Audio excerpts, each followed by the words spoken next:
नमस्कार दर्शकों, मैं आर्यश अग्निहोत्री आप सबका स्वागत करता हूं। दर्शकों, आज हम बात करेंगे मीन राशि पर चल रही शनि की साढ़े साती के बारे में। मीन राशि पर शनि की साढ़े साती का पहला चरण प्रारंभ हो चुका है। 2023 से 2025 के बीच कौन सी घटनाएं घटित होंगी, क्या लाभ होगा, क्या नुकसान होगा, क्या सावधानी रखना है, संपूर्ण जानकारी इस वीडियो के माध्यम से हम जानने वाले हैं। साथ ही साथ गुरु के भी बारे में बात करेंगे और राहु केतु के राशि परिवर्तन के बारे में भी हम चर्चा करेंगे। तो आइए जानते हैं। उससे पहले यह जानिए कि यह फलादेश चंद्र राशि पर आधारित है। नाम राशि के आधार पर भी आप जान सकते हैं। 17 जनवरी 2023 को मीन राशि वालों की शनि की साढ़े साती प्रारंभ हुई। अब शनि की साढ़े साती 17 जनवरी से प्रारंभ हुई तो कई लोगों के जीवन में देखा गया कि बड़ा संकट आ गया, बड़ी परेशानियां हो रही हैं। कई लोगों को स्वास्थ्य की समस्या है, कई लोगों का पैसा नहीं बचत हो रहा है, पैसा आ तो रहा है लेकिन पूरा खर्च हो रहा है, आर्थिक स्थिति खराब होने लग गई, कई लोगों की नौकरी चली गई, कई लोगों का व्यापार ठप्प हो गया। जब से साढ़े साती प्रारंभ हुई है, मीन राशि वालों की स्थिति खराब से खराब होते जा रही है। क्या कारण है? लेकिन कई लोगों को इसका कोई बुरा प्रभाव देखने को नहीं मिला। कुछ लोगों पर ही इसका बुरा प्रभाव है। क्या कारण है और ये बुरा प्रभाव कब तक रहेगा? कब से शनि आपको अच्छे परिणाम देने का काम करेंगे और गुरु आपके लिए कैसे रहने वाले हैं? राहु केतु का जो राशि परिवर्तन हो रहा है वो आपके लिए कैसे रहने वाले हैं, इसी पर आज हम चर्चा करेंगे।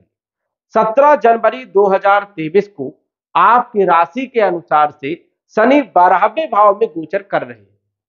12वें भाव में शनि अपनी राशि में, प्रिय राशि में गोचर कर रहे हैं, मूल त्रिकोण की राशि में गोचर कर रहे हैं।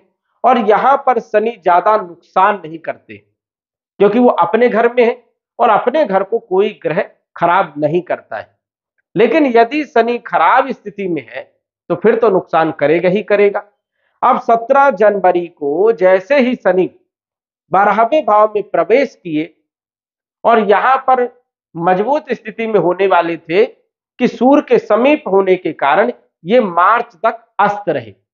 अस्त रहने के कारण कई लोगों को बड़ी परेशानियां हुई, कई लोगों का स्वास्थ्य खराब चल रहा है, बार बार हॉस्पिटल के चक्कर लगाने पड़ रहे हैं क्योंकि शनि हॉस्पिटल वाले भाव में गोचर कर रहा है, व्यय वाले भाव में गोचर कर रहा है, हानि वाले भाव में गोचर कर रहा है, विदेश वाले भाव में गोचर कर रहा है।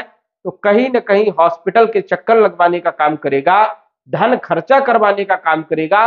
मतलब जितनी आय हो रही है बचत कुछ नहीं हो रही है, पूरा पैसा खर्च हो जा रहा है क्योंकि खर्चे के भाव में जो है शनि गोचर कर रहे हैं तो खर्चा खूब करवा रहे हैं।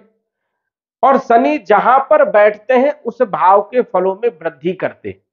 अब यदि शुभ भाव है तो शुभ फल में वृद्धि करेंगे और यदि अशुभ भाव है तो अशुभ फलों में वृद्धि करेंगे। शनि आपके लाभ के मालिक है, जहां के मालिक होते हैं वहीं के फल देते हैं।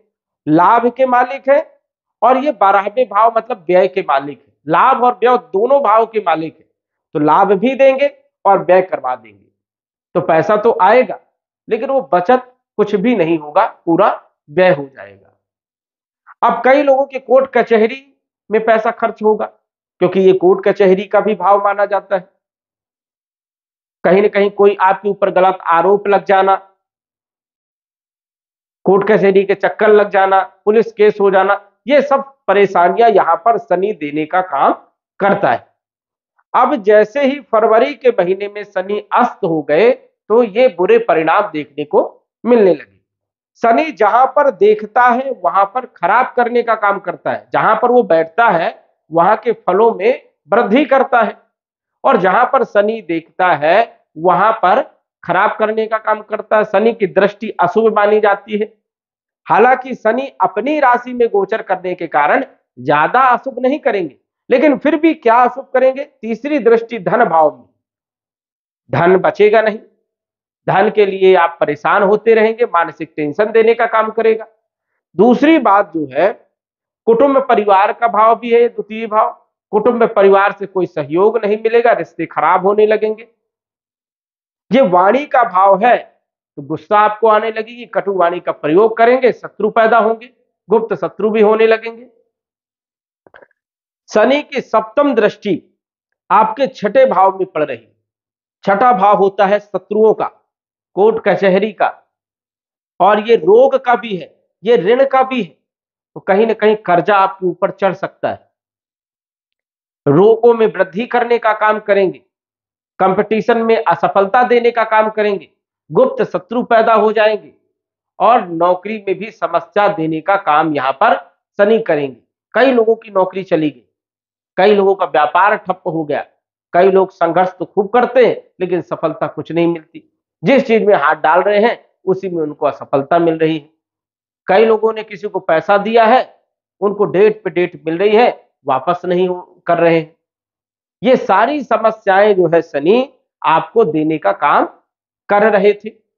शनि की दसम दृष्टि सप्तम अष्टम नवम दसम भाग्य भाव में आपका भाग्य साथ नहीं दे रहा था, भाग्य में रुकावटें आ रही थी, कोई भी काम आपका बन नहीं रहा था।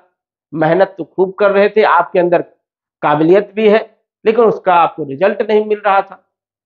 कारण यह था कि शनि जो है अस्त थे, और जब शनि अस्त होता है तो ये नकारात्मक परिणाम देने का काम करते हैं। अब ये मार्च के महीने में उदय हुए। मार्च के महीने में जैसे ही उदय हो रहे थे कि गुरु जो कि आपके धन के भाव में विराजमान है, और गुरु आपके कैरियर के मालिक हैं, लग्नेश लगन भाव के मालिक, ये अप्रैल तक अस्त रहे। मार्च से अस्त होने के कारण गुरु धन में वृद्धि नहीं किए, धन से संबंधित आर्थिक समस्या देने का काम किए, मानसिक टेंशन देने का काम किया, और कैरियर के ये मालिक है। तो कई लोगों को देखा गया कि मार्च अप्रैल में नौकरी चली गई, कई लोगों का मार्च अप्रैल से व्यापार व्यवसाय में बड़ा नुकसान हो रहा है, कई लोगों को मानसिक टेंशन बहुत ज्यादा है, मन स्थिर नहीं है, और किसी चीज में ये हाथ लगाते थे वहां पर नुकसान होता था। अब ये स्वास्थ्य के भी मालिक है, स्वास्थ्य में भी समस्या देने लग गए। मार्च अप्रैल से इनका स्वास्थ्य ही ठीक नहीं रह रहा था, सेहत खराब करने का काम कर रहे थे। अप्रैल के महीने से ये जो है पूर्ण रूप से उदय हुए, और धीरे धीरे ये मजबूत स्थिति की ओर बढ़ ही रहे थे। शनि भी मजबूत स्थिति की ओर बढ़ रहे थे, गुरु भी मजबूत स्थिति की ओर बढ़ रहे थे, कि बुध और सूर्य ये जो है खराब स्थिति में हो गए, बुध अस्त हो गए, और 15 मई तक बुध अस्त थे। सूर्य ग्रहण में आ गए, ग्रहण में होने के कारण सूर्य आपकी कुंडली में कंपटीशन के मालिक है, शत्रु के मालिक है, रोग के मालिक है, ऋण के मालिक है। इस कारण से जो है सूर्य ने भी अच्छे परिणाम और बुध ने भी अच्छे परिणाम 15 मई तक नहीं दिए। 15 मई के बाद यदि हम बात करें तो मंगल नीच राशि में गोचर कर रहे थे आपके पंचम भाव में। पंचम भाव होता है शिक्षा का, संतान का, प्रेम विवाह का, व फाइनेंशियल स्थिति का। तो प्रेम विवाह में भी दिक्कत दिया, शिक्षा में भी व्यवधान पैदा किया, कंपटीशन में भी असफलता दिया, फाइनेंशियल स्थिति भी आपकी अच्छी नहीं थी। तो ये 1 जुलाई तक मंगल की स्थिति ठीक ना होने के कारण जो है मंगल आपके भाग्य में वृद्धि नहीं किया। मंगल धन के मालिक हैं, धन की कहीं से आवक नहीं हुई। अब 1 जुलाई के बाद सारे ही ग्रह कहीं ना कहीं मजबूत स्थिति में गोचर कर रहे हैं, और शनि वक्री अवस्था में 17 जून से गोचर कर रहे हैं। अब मीन राशि वालों के लिए तो ये लाभदायक समय है, क्योंकि शनि की 7.5 तो चल रही है, लेकिन शनि 4 नवंबर तक वक्री अवस्था में होने के कारण आपको जबरदस्त लाभ देने का काम करेंगे। क्यों लाभ देंगे? क्योंकि ये एकादश भाव के परिणाम देंगे। जब वक्री कोई ग्रह होता है तो पिछले भाव के फल ज्यादा देता है, तो लाभ देने का काम करेगा। कई लोगों को अच्छा लाभ हो रहा है मीन राशि वालों को। लेकिन जिन कुंडलियों में शनि की स्थिति अच्छी नहीं है, शनि वक्री है, छठे, 8वें, 12वें घर में बैठे हैं, मेष राशि में बैठे हैं, डिग्री वाइज बहुत कमजोर है, डिग्री वाइज बहुत ज्यादा है, तो उन लोगों को अच्छे परिणाम अभी भी नहीं मिल पा रहे हैं। और कई लोगों को तो 17 जून के बाद बुरे परिणाम देखने को मिल रहे हैं, क्योंकि उनकी कुंडली में शनि की स्थिति ठीक नहीं है, शनि वक्री है और अभी भी वक्री होने के कारण उनको बुरे परिणाम देखने को मिल रहे हैं। तो जिनको 17 जून के बाद बुरे परिणाम मिले हैं उनको 4 नवंबर तक जो है इसी प्रकार की परेशानियों से गुजरना पड़ेगा। और जिन लोगों को जून के महीने से जुलाई के महीने से अच्छे परिणाम धीरे धीरे मिल रहे हैं, उनको अच्छे परिणाम आगे चल के मिलने वाले हैं और अच्छे परिणाम मिलने वाले हैं। और 4 नवंबर के बाद शनि जो है मार्गी हो जाएंगे, तो ये लाभ ही देने का काम करेंगे, क्योंकि ये अपनी राशि में बैठे हैं तो ज्यादा नुकसान नहीं करेंगे, आपको बर्बाद नहीं करेंगे। लेकिन मानसिक टेंशन आपको रहेगा, आपके पैरों में दर्द हो सकता है, पीढ़ियों में दर्द हो सकता है, बेचैनी हो सकती है, आपको नींद नहीं आएगी। ये छोटी मोटी प्रॉब्लमें आपके साथ चलती रहेंगी, लेकिन यह है कि आर्थिक ज्यादा नुकसान नहीं करेंगे। 4 नवंबर के बाद जब ये मार्गी हो जाएंगे तो अच्छी स्थिति आपकी रहेगी, आपको लाभ ही मिलेगा। यदि आपको लाभ नहीं मिल रहा है तो आपकी कुंडली में या तो राहु की महादशा, या तो शनि की महादशा, या इन दोनों की अंतरदशा, या केतु की महादशा अंतरदशा चल रही है, इसलिए आपके जीवन में बदलाव नहीं हो रहा है। और बदलाव नहीं हो रहा है तो कुंडली दिखवा करके आप उसका सटीक उपाय जान सकते हो। उपाय यदि आप करोगे तो आपको सफलता जरूर मिलेगी। बात करें गुरु के बारे में, जो कि धन भाव में गुरु अच्छे माने जाते हैं, धन कारक माने जाते हैं, तो कई लोगों की कुंडली में यदि देखा गया जिसकी कुंडली में गुरु अच्छी स्थिति में है, उनको बड़ा धन लाभ हो रहा है। लेकिन कई लोगों को बड़ा नुकसान हो रहा है क्योंकि उनकी कुंडली में गुरु अच्छा नहीं है। इस कारण से जो है अच्छी स्थिति नहीं बन रही थी। लेकिन गुरु राहु की युति के कारण जो है ज्यादा नुकसान कर रहे थे। अब जुलाई के महीने से गुरु भी मजबूत हो गए हैं, तो जिनको बुरे परिणाम मिल रहे थे उनको अच्छे परिणाम मिलेंगे। स्वाभाविक है, गुरु धन भाव में धन में वृद्धि करता है। मीन राशि वालों को धन की कमी नहीं होनी चाहिए, आवक बढ़नी चाहिए, आवक के स्रोत बनने चाहिए जुलाई के महीने से। और 30 अक्टूबर के बाद राहु आपके राशि में आ जाएंगे, गुरु अकेले हो जाएंगे, तो और अच्छी स्थिति बन जाएगी। सबसे अच्छा समय आपका रहेगा 30 अक्टूबर के बाद। नवंबर के महीने से आपका शानदार समय रहने वाला है, क्योंकि गुरु आपके कैरियर के मालिक हैं और स्वतंत्र रूप से ये धन भाव में कारक माने जाते हैं। धन के कारक है, विवाह के कारक है, शिक्षा के कारक है, संतान के कारक है। इन सभी क्षेत्रों में गुरु आपको लाभ देने का काम करेंगे। तो नवंबर के महीने से आप जो है मोटा मोटा पकड़िए कि आपको अच्छे लाभ जरूर मिलेंगे। जिन लोगों को लाभ नहीं मिल रहे, राहु आपकी राशि में आ जाएंगे। अभी राहु क्या कर रहे थे, धन खर्चे खूब करवा रहे थे, बचत नहीं हो रही थी, आवक भी हो रही थी, खर्चा हो जा रहा था, वाणी के द्वारा शत्रु पैदा हो रहे थे, कुटुंब परिवार का सहयोग नहीं मिल रहा था, आप दूसरे के लिए बहुत अच्छा कर रहे थे लेकिन वो उसका आपको यश नहीं मिल रहा था। लेकिन अब राहु जो है आपकी राशि में आ जाएंगे तो बहुत सारी चीजों में लाभ देंगे, धन लाभ देंगे, लेकिन कंफ्यूजन वाली स्थिति जरूर आपके ऊपर ये रहेगी, ये बनी रहेगी आपके मन में कंफ्यूजन, आप भ्रमित जरूर रहेंगे, डिसीजन लेने में थोड़ी आपको समस्याएं रहेंगी नवंबर के महीने से, क्योंकि ये आपके राशि में गोचर करेंगे। तो कहीं ना कहीं जो है डिसीजन आपको सही लेना है, सोच समझ करके लेना है, दूसरों का सलाह लेकर के डिसीजन लेना है, तो आपको लाभ मिलेगा।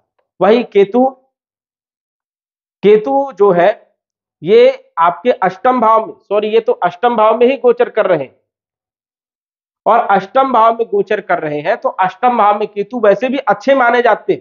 केतु आध्यात्मिक ग्रह, और ये 30 अक्टूबर से आपके सप्तम भाव में आ जाएंगे। ये वक्री होते हैं, पीछे चलते हैं, तो सप्तम भाव में आ जाएंगे, तो यहां पर भी ज्यादा नुकसान नहीं करते हैं।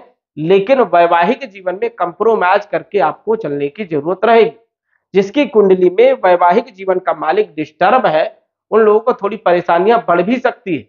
लेकिन जिन कुंडलियों में सप्तम भाव का जो मालिक है उनकी स्थिति यदि अच्छी है तो कोई विशेष दिक्कत होने वाली नहीं है। व्यापार भी बढ़िया चलेगा, कोई दिक्कत नहीं है, नौकरी में भी अच्छी प्रगति होगी, कोई दिक्कत नहीं होने वाली है। तो 30 अक्टूबर के बाद गुरु मजबूत हो जाएंगे और शनि जो है मार्गी हो जाएंगे 4 नवंबर के बाद, तो अच्छे परिणाम स्वाभाविक है कि आपको देखने को मिलेंगे। और मीन राशि वालों को ज्यादा बुरे परिणाम देखने को नहीं मिलने वाले हैं, क्योंकि शनि जो है स्वयं की राशि में, कुंभ राशि में, मूल त्रिकोण की राशि में गोचर कर रहे हैं। और यहां पर शनि ज्यादा नुकसान नहीं करता है, जो कि अन्य राशि वालों को ज्यादा नुकसान देने का काम करता है। लेकिन मीन राशि वाले के लोगों को ज्यादा बर्बाद करने का काम शनि नहीं करेगा। शनि का उपाय आपको जरूर करना है। उपाय क्या करना है? पीपल की पूजा आपको करना है। पीपल में काली तिल मिलाकर, पीपल के पास जो है 1 लोटा जल लो और उसमें 2-4 दाने काली तिल मिलाओ और काली तिल मिश्रित जल आपको पीपल के पेड़ में चढ़ाना है। एक तेल का दीपक लगाना है और 21 परिक्रमा आपको प्रतिदिन करना है। या तो सुबह करो या तो शाम की करो। शाम की स्नान नहीं करना, एक दीपक लगाइए और 21 परिक्रमा करिए। ये आप नियमित यदि करेंगे तो विशेष ज्यादा कोई दिक्कत नहीं होगी। समय आपका बेहतर रहेगा और अच्छे लाभ आपको देखने को मिलेंगे। तो दर्शकों, आज बस इतना ही। धन्यवाद। यदि आप अपनी कुंडली का विश्लेषण घर बैठे करवाना चाहते हैं तो दिए गए व्हाट्सएप नंबर से संपर्क करें। साधारण फीस जमा करके आप अपनी कुंडली का विश्लेषण फोन के माध्यम से घर बैठे ही करवा सकते हैं और जान सकते हैं अपने भूत, भविष्य और वर्तमान के बारे में। धन्यवाद। WhatsApp number 94798939